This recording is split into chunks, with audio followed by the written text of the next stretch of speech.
On March 25, 1911, a tragedy struck New York City. The Triangle Shirtwaist Factory fire claimed 146 lives, changing labor laws forever. This disaster exposed the harsh realities of industrial work. Women and men fought for safer conditions, igniting a movement.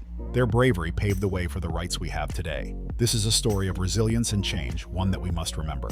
In the early 1900s, the Triangle Shirtwaist Factory loomed over Manhattan, where hundreds of young immigrant women, some just 14, toiled away, sewing shirtwaists for long hours in cramped, dusty conditions. But it wasn't just the work that was dangerous. Management often locked the exit doors, trapping them inside.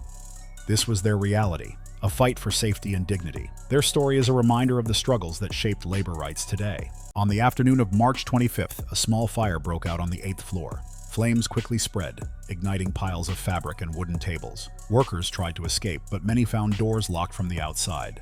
Fire escapes twisted and collapsed under the weight of fleeing workers. Some people were trapped, their cries echoing in the chaos. In desperation, workers climbed onto window ledges.